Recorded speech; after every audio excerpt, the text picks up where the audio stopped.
Chers Provilloises, chers Provillois, cette année encore, malheureusement, nous ne pouvons nous retrouver pour notre traditionnelle cérémonie des vœux. Donc, une fois encore, nous voilà obligés de nous retrouver en distanciel, comme on dit, sur les réseaux sociaux. Je vous présente mes meilleurs vœux au nom du conseil municipal et au nom de l'ensemble des employés communaux pour cette nouvelle année 2022. Cette nouvelle année est prometteuse pour Proville. De nombreux projets sont en cours. Le Bois des Sources, évidemment, dans lequel on pourra se promener dès la fin du printemps, dès le début de l'été de cette année.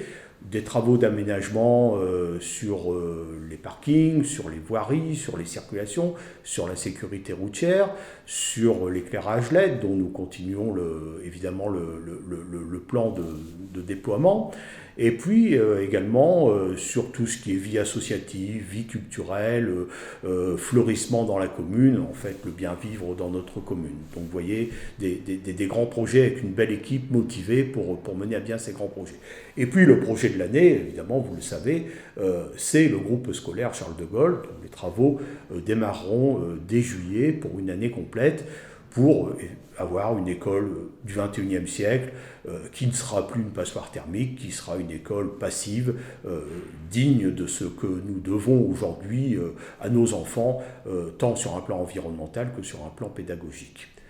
Au niveau de la communauté d'agglomération de Cambrai, des grands projets également, vous le lisez dans la presse, Yves-Allée est en plein développement, de nouvelles entreprises arrivent, on peut dire, quasiment tous les mois, donc tout ça va générer des centaines et des centaines d'emplois. Et puis enfin, ce fameux projet dont on parle depuis plus de 20 ans maintenant, le canal Seine-Nord-Europe, avec un port intérieur, un port fluvial intérieur de très grande dimension. Tout ça évidemment prometteur pour notre territoire, et ce qui est prometteur pour le territoire du Cambrésis est prometteur évidemment pour Proville.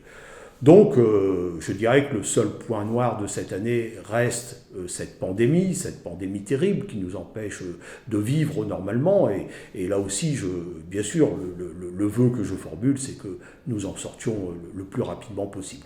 En tous les cas, pour Proville, tous les indicateurs sont au vert, sans mauvais jeu de mots, puisque vous savez que nous resterons une ville très environnementale et très portée sur sa nature.